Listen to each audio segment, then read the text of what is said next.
Hello and welcome to the third Land Investor live stream. Last week, we had the greatest live stream that's ever been had in the history of Earth, but nobody could hear it because apparently our audio was trash. So here we are again with our esteemed guest, a member of our team, Lucas. How's it going, Lucas? Yeah. Thanks for coming on again.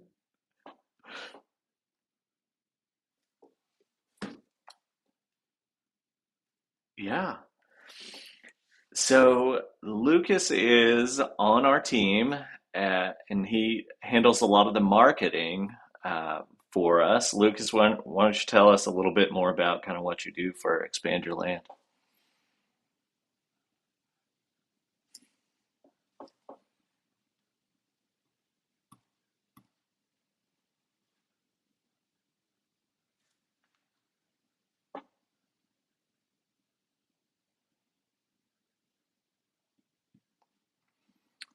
Nice.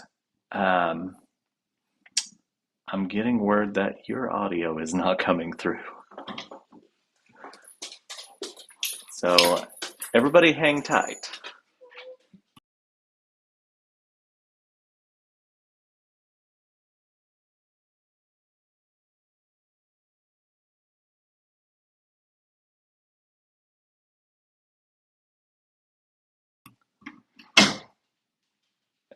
Let's try that again.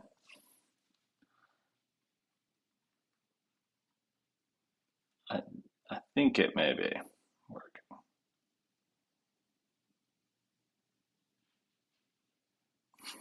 We have we have Megan, my wife, in the background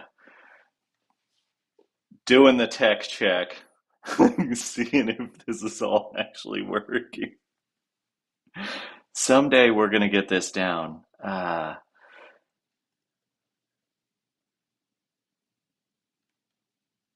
think I think this is gonna work. I see it coming on the audio mixer there.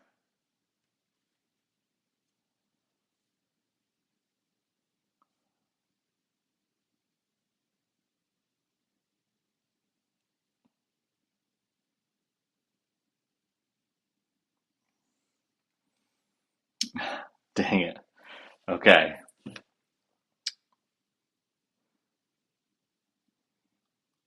So, how long have you been with the company, Lucas?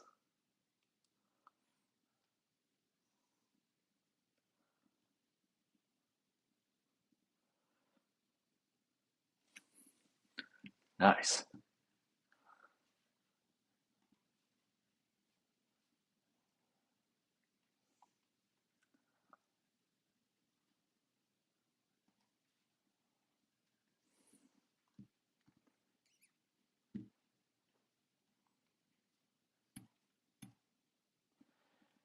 Nice. We are still not getting your audio, so we're gonna have to pause this and we will come right back.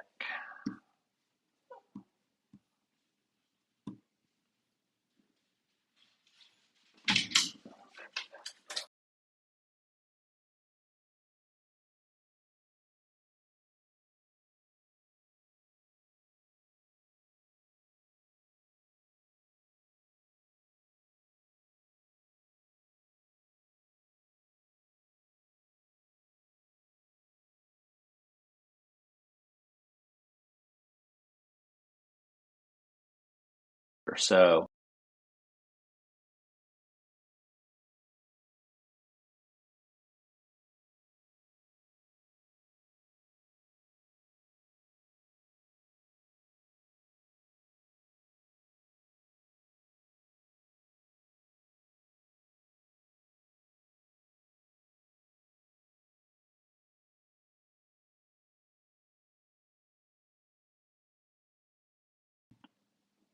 okay, I think This might work.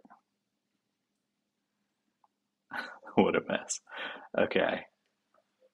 Oh my gosh. This is my nightmare. Okay.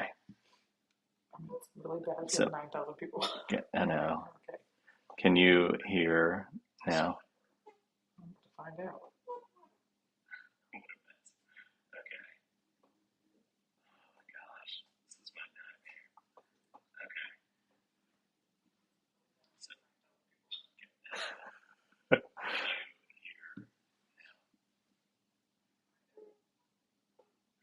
Nothing? Crap.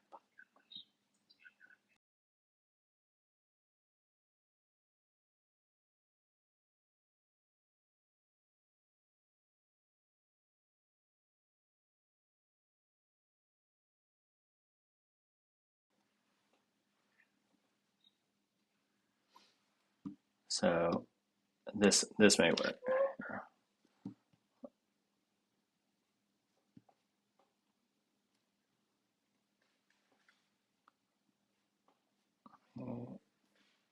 Let's see. Put it on the.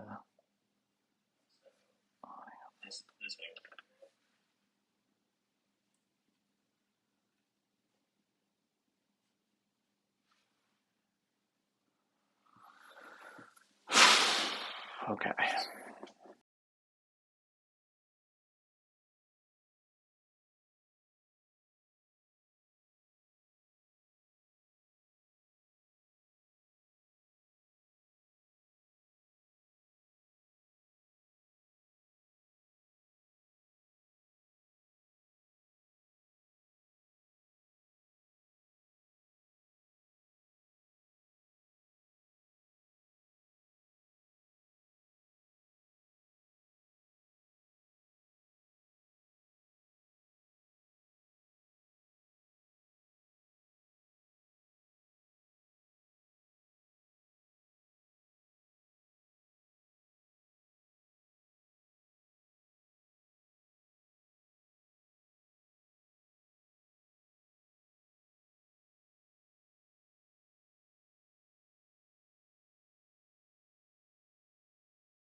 something.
Okay, now try something.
All right.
That's what I'm talking about, man.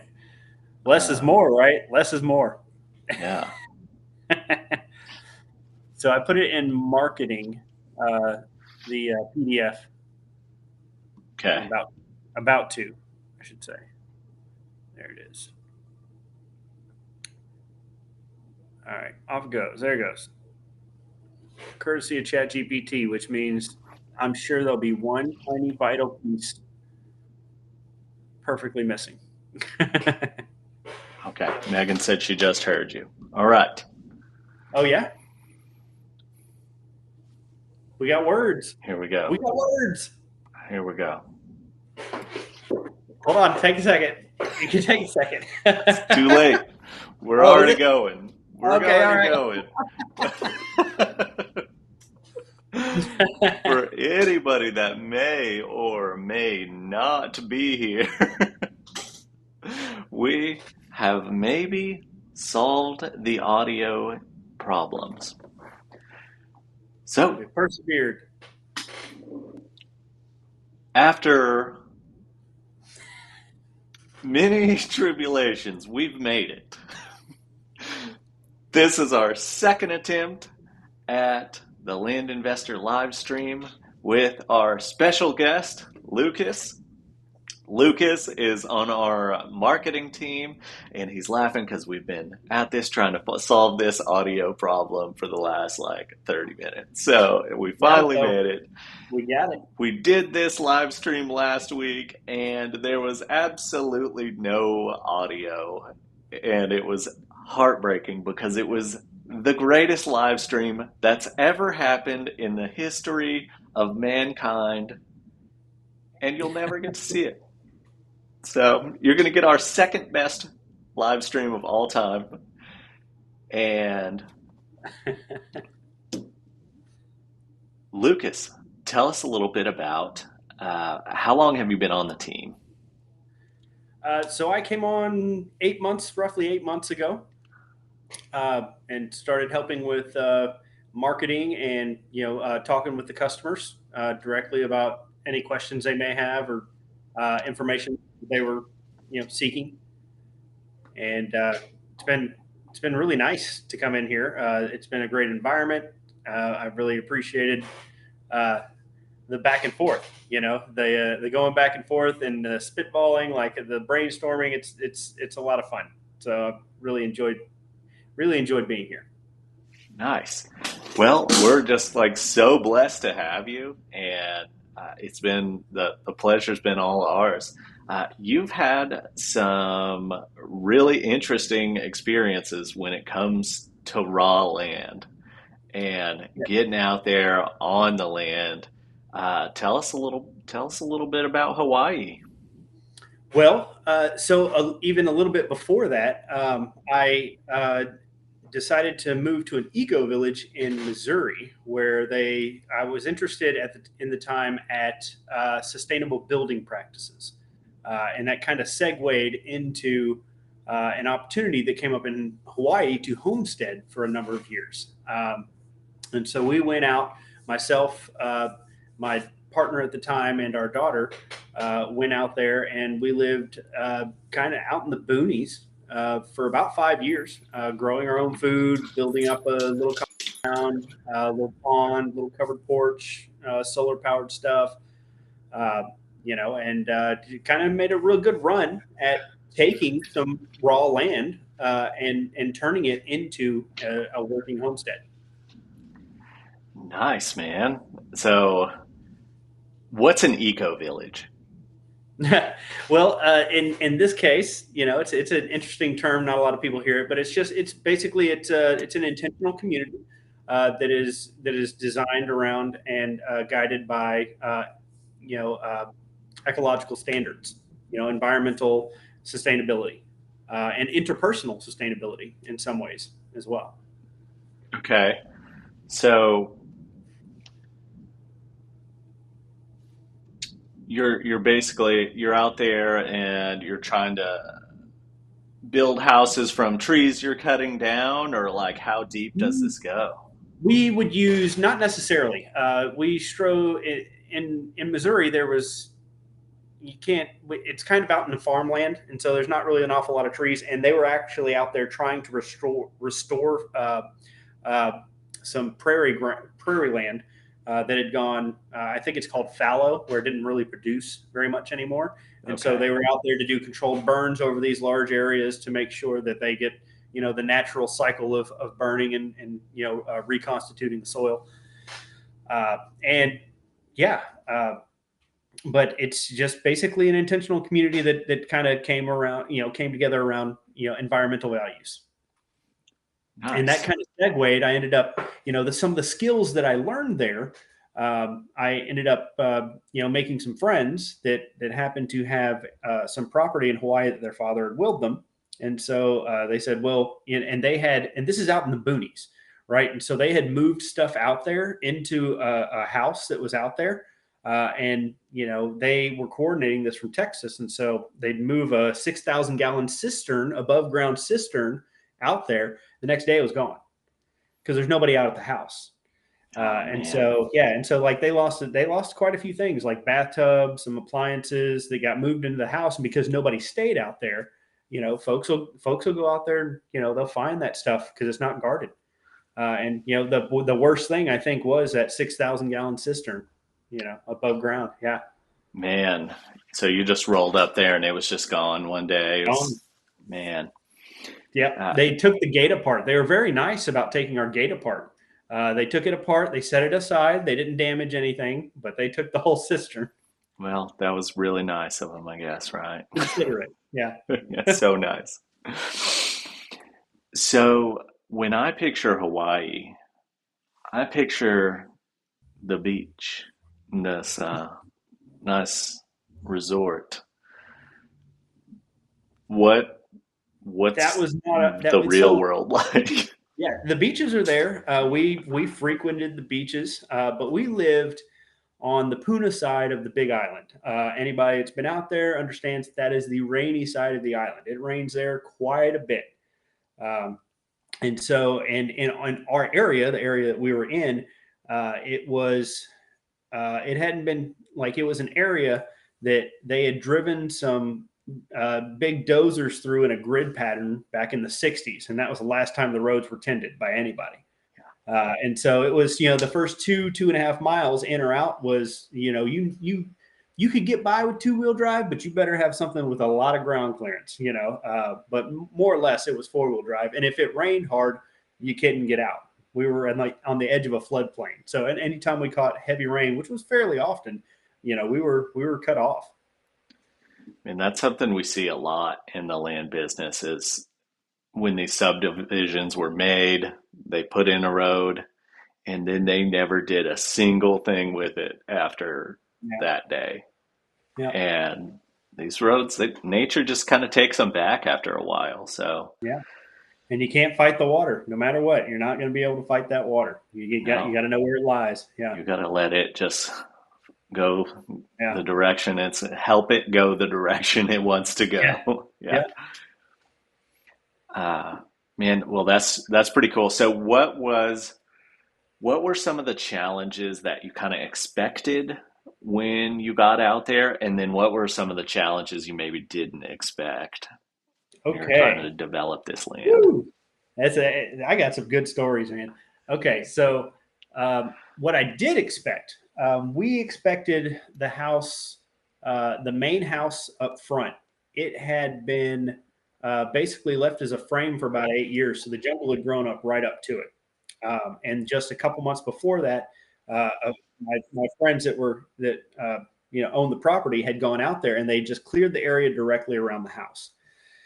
And so there were, what we expected when we got there was flooring in and, a somewhat clean but no applianced house, and so we would just move the appliances in. But that's not what we got because all of this was being coordinated from Texas. And so nobody was actually going on site to check to make sure things were done. And so by the time we got out there, we realized there was no flooring in.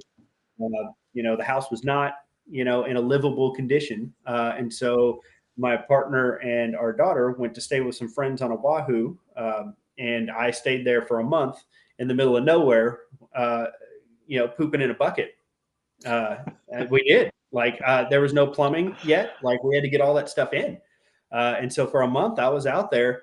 And I remember, like, I'm former military, multiple deployments, that sort of thing. And so I remember I was sitting out there one day, and I'm sitting out by the tree line. I've set up my pallet, and I got my little doo-doo bucket, and I am sitting there, and I can hear something, and I'm brand new to this jungle environment, right? And so I'm hypersensitive to everything that's going on because I don't know this area, and I don't know that you can't see very far in. And so I'm sitting there doing my business and I hear something moving. And I've got a pistol. I had a pistol with me because there's a lot of wildlife. There are people that come to rob the place, so I stayed armed. And and I remember just thinking, man, like I survived all these deployments. I've been here and done that, and I'm gonna die by a pig out here pooping in a bucket in the jungle. Also, yeah, you know what I have in mind is like the guy from Jurassic Park that's like sitting on the Yeah. the T-Rex just Big old comes and bull like just knocks me over, right? And just ends my day. comes out of the jungle. But yeah, I mean, it had like, and so part of that was adventurous too.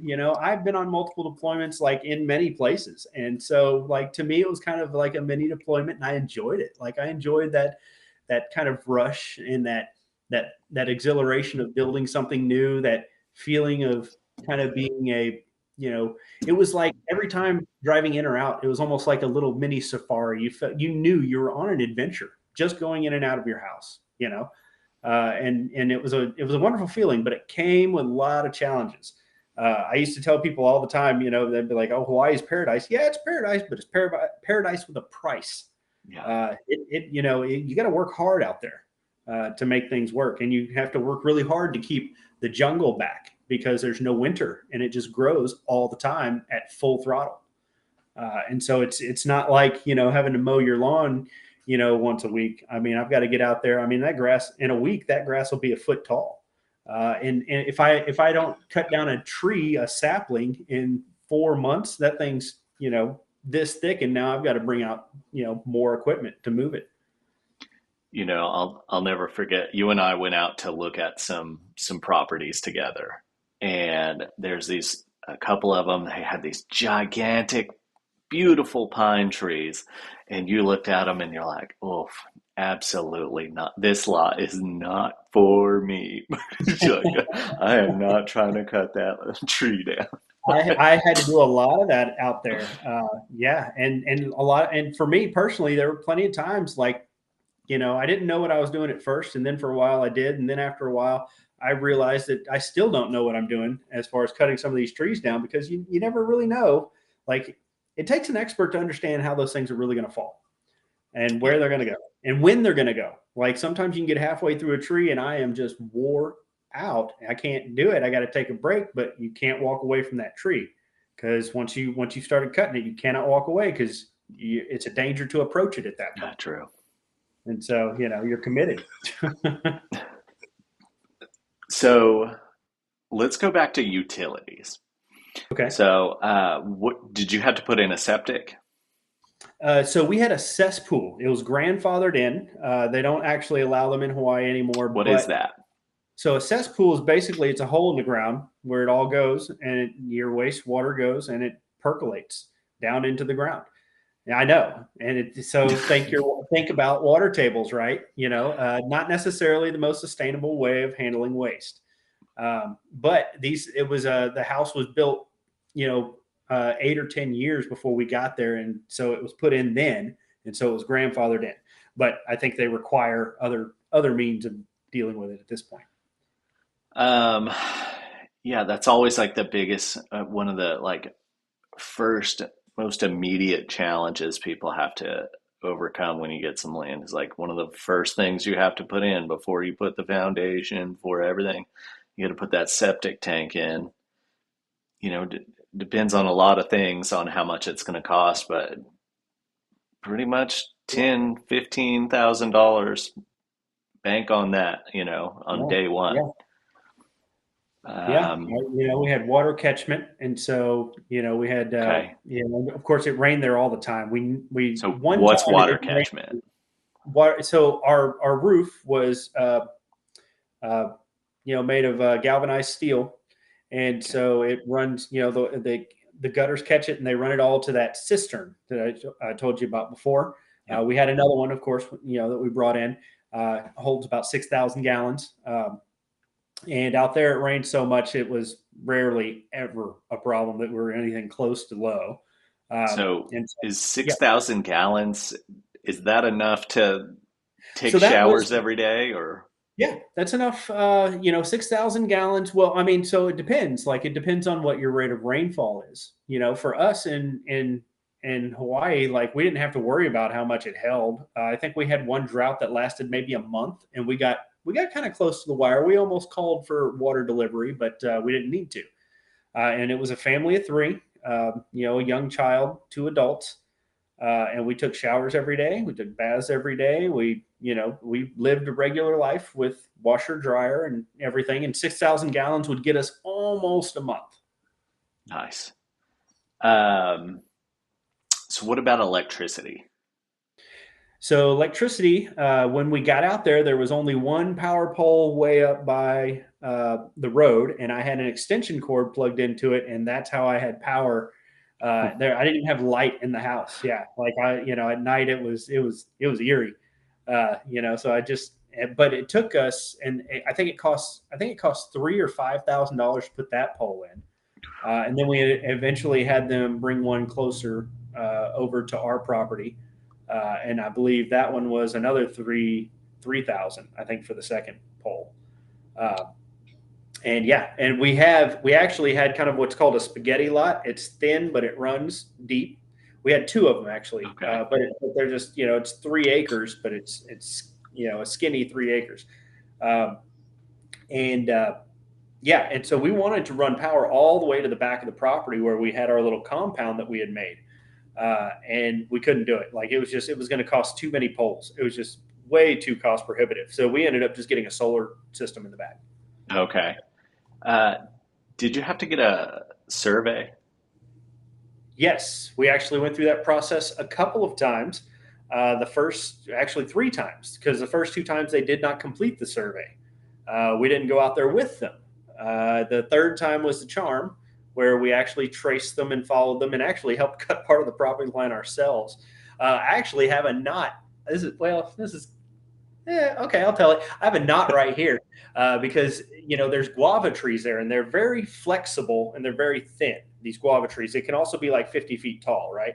And so Okay. I was still new to the jungle, and like there's trees falling all over the place. You're in the middle of the jungle, you're cutting stuff with your machete, and I see this bent over kind of guava branch that's kind of bowed over like this, and I'm just standing over it, and I hit it, and all of a sudden, what had happened was another branch or something had fallen on the top of this tree, and so this thing bowed over was just full of tension, and I did not realize that, and so I'm cutting this thing, and it whacked me, and it sent my tooth like it went through my lip, and it still got a deep under scar there, like just Oh, knocked me for a loop. Cutting my brutal. own cutting my own property line. Good times, man. Oh, man. Learned a lesson that day. But yeah, so I know that's extra, but the surveyors, yeah, they didn't want to go through the challenging areas. There were some areas that were kind of swampy. There were some areas where you got about knee deep in some funky muck and that sort of thing. And so they kind of would skirt around that, and we would have to go out there and like try to find those pins. Man. So pins. What do you mean pins? So, surveyors at the edge or the corners of the property, once they do their proper survey, they will go down there and they will knock steel pins or maybe iron, I'm not sure, deep into the ground. So you can go out there later with a metal detector and, then detect your corners. Find them. And was the property exactly where you thought it went to? No, no, it wasn't. So this is, man, okay, so this is great. So our property ran right up against somebody else's who just was not involved. We never could get any communication with them. We had no idea. But there was this nice little, what looked to be like a little freshwater spring that kind of bubbled up just a few feet, just a couple feet over the property line. And we just always kind of looked at this thing longingly because we had a pond that we had dug, and we were thinking about trying to, concrete it and coat it and fill it, or it'd be way better just to have it fed by that spring, and just Okay. have its own natural water source. Well, part of what we found out finally from that survey is that it did sit right on our property line. It actually moved it over Nice. just enough to where we could take that and route it over to our pond, and it was pretty cool. Nice. Uh, I've heard of that story several times where you had a survey done and they actually find out that your property is like an A acre little over bigger this than it way, yeah, actually is or yeah. something. Um, so you hear that pretty often. It's one thing we always encourage people. Probably the first thing you should do when you buy land is go get a survey done. Most of them that we sell anyways don't come with the survey, but it's the best thing you can do. It adds value to your property. You know where the property lines are exactly. And then you pretty much always have to have that to get started on your project anyways, right? Yeah. If you want to get electricity out there, the electrical company, the first thing they ask for is like, hey, let me get a survey so I don't put this power pole on the wrong property, Wrong. Yeah. or That's a create. big oops. Yeah. Yeah, it's a big, big oops, right? That can all be avoided by, the surveys are not that expensive most of the time. And I So, don't and I don't mean my story to cast doubt on surveyors as a whole. right. That area was dense jungle. It was not easy to do. I Yeah. can understand. Like it was a very challenging. It was real challenging to find those property pins. So when they do the survey, they come out there and they have that tripod, the yellow tripod with the thing, and do they have to see to the back of it? And did you have to clear out certain trees to get that? Yes, we had to go down, and this was a spaghetti lot. Man, I want to say it was 860 feet deep. Jeez.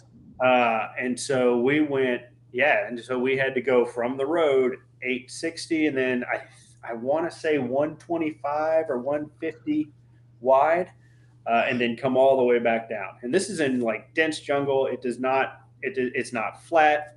It's not like the ground may not always be the ground. It Mm. could just be a lot of old fallen trees. I mean, and then of course you got the big trees in the way, and they have to come down. Like we went out there with multiple chainsaws through multiple chains, uh, cutting these things down and making sure and there were a couple that we actually ended up having to walk away from, and we just like had the whole area taped, like just don't even go in this vicinity till Okay. it falls. Yeah. So did you say it's 3 acres? Yes. Yeah. It was two. It was so we had a 3 acre plot and then another 3 acres right next to it that we didn't touch. Okay. Most people are pretty shocked with how big 1 acre Yeah. is. I You think can do it's a lot. kind of weird. Uh, do you know where they came up with the measurement of an acre? I'm not sure. No. Yeah. It Originally it was the amount of land that it would take a team of oxen one day to plow. Okay. All right. Why that's still relevant to this day, not sure. That's just what we landed on. And so, uh, Metric, standard, it's all good. yeah, I guess that so, and then eventually, of course, they started to standardize that a lot more. But that's the original thing. But I mean, think about. I'm guessing like a team of oxen could plow a heck of a lot of land in one day, right? So an acre is like a lot, Yeah, it's a good amount of land. and You can do an awful lot on an acre. I think a lot of people are just used to hearing 10,000 acres, this 1,000 acres.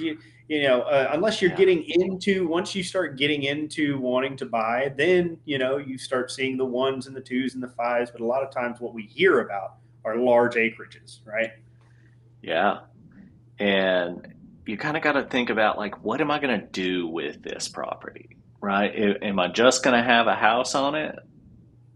Well, like a lot of tons of houses are built on 0.12 acre, right? Yeah. Not like nothing. And a lot of times you want a little bit more space. If you're going to try to do a farm or do some ranching or something, of course, more is better, right? More is more. So, um, why don't we try to take a look at a featured property here that we've got, and what do you do? What are the chances that the audio is going to continue working when I switch scenes here? Oh man, let's let's cross give them it a fingers, try. man. Let's see it. Let's give it a try. To the internet gods. Okay, here we go. All right. I think we're good. I think we're good. All right. So All right. So this property is what we call Scarlet Hedgehog. It's 10 acres, deep, deep West Texas, just north of the town of Van Horn, Texas. Van Horn's super famous because Jeff Bezos recently bought like, I think 400,000 acres out there and is now launching the new Blue Origin spacecraft. Launches from just north of this property that you're seeing on the drone here. Lucas, what would you do with this property? So it's not a live full time property unless you've just got a lot of money or you are a subject matter expert.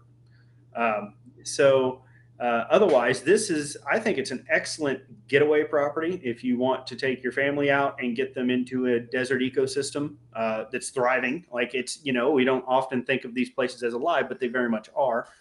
Um, you can see a lot of interesting things. You can take your kids to find fossils out here, look at the geology of the area. Um, the night skies. There's a reason that they picked that area. It's very flat. The air there is very stable, and it can make for some beautiful views of dusk and dawn and at night. I don't know if whoever is listening. It takes about 15 minutes for your eyes to adjust to total darkness and your eyes to be able to see better in the dark, as long as you're not looking at any light. It takes about 15 minutes. If you do that and you go out to some places like this and you look up, if you've lived in the city your whole life, I mean, you buckle up, Buttercup, because you're going to see a whole new sky that you never saw before. I mean, it's an amazing thing, and it's amazing to me that it's something that a lot of us don't experience when every one of our ancestors got a front row seat to that every single night, all the way up until what 100, 115, 20, 120 years ago. Like really, and so it's a brand new thing that we are disconnected from that. And I think seeing it and being out there under it is an amazing experience. And yeah, the first time you see the night sky with night adjusted eyes, it's an amazing thing. Yeah, it's incredible out there. I went out to a property very close to this one. It wasn't this one, it was one very close to it. We bought three or four at the same time, and I camped out there and I just looked at the stars all night long and just had the best time. Had a fire, drove the car off road. It was pretty sick. This property is $200 down and $200 a month for 84 months. Super easy to pick this one up. So if it's something you're interested in, give us a call, give us an email, text, smoke signal, whatever. Just get a hold of us. Carrier Uh, pigeon. so let's see here. Let's transition back here. So we actually got a comment here from Jazzbo507 says, I like land investments, but after buying land and then new regulations about turtles, I doubt I will invest in land again. New encumbrances after you buy the property are too high of a risk unless you're going to build soon or sell soon. Not sure what happened with the turtles. I'd like to hear more about Yeah, it, to be honest. yeah. I'm definitely, Curious, yeah, what yeah. that's about. So I don't know if you bought some land with some rare turtles on it or something.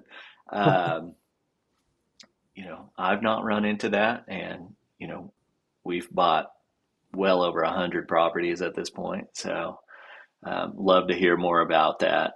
Um, you know, As we get ready to sign off here, Lucas, what are what are some of the things that you have learned about land that have surprised you since doing this for 8 months? Um, well, it's been interesting to dive in at uses that and hear about what folks want to do with their land. I enjoy, folks will, come across and say, hey, I'm thinking about doing this, I'm interested in this to do this. And sometimes I got to say, hang on, this is probably not what you're looking for because, you've got X, Y, Z in the way. And other times it's like, yeah, man, you could do that. You could also do this. And like, I like throwing in those little things to like maybe give them ideas. And sometimes they have some really interesting, ideas or thoughts of how they want to use the land too. And so it's just fun. It's fun to, yeah, just kind of like I did homesteading for a while. I enjoyed it. I love it. It's hard. It's why I'm back here. But I do like seeing other people go on that journey. And I, would like to give a little nudge, in a positive direction if I can, and not lead them up, crap creek, because I've been up that. Like, I went through a whole bunch of. We could have a whole episode, a 30-minute episode on some of the stuff that happened over there. I think we got into it last time. Like we had a volcanic eruption, we had the earthquakes, we had the flood, we had the missile crisis. Uh, yeah, so there's a whole bunch of stuff. But yeah, like it's fun to watch other folks take that journey and kind of be a part of that too. Yeah, luckily most of our land is not near an Yeah. active volcano. Yeah. We sell that old land, not the new land. Yeah. Well, cool. Well, thank you so much for coming on the show Yeah. and dealing with our And technical issues. and I do want to say, just right at the end, I appreciate as a disabled veteran, like this job has really been helpful for me in its flexibility and in its environment, and like I've really appreciated what you guys have done for me. So I just want to say that to the people. Well, thank you so much. I mean, you've been such an asset to this team, and like you bring so much to the table here. Like we're just super blessed to have you. And we'll definitely have you on this show again. And we're actually going out to look at some land tomorrow, so that's going Yeah. to be cool. And Yeah. uh, for everybody that's watching, thank you for watching. Please subscribe to the channel. That really, really helps us. It's completely free. And feel free to reach out to us with any questions. And if you see something that you like on our website, expandyourland.com, drop us an email, text, or phone call. Thank you so much. Thanks, y'all.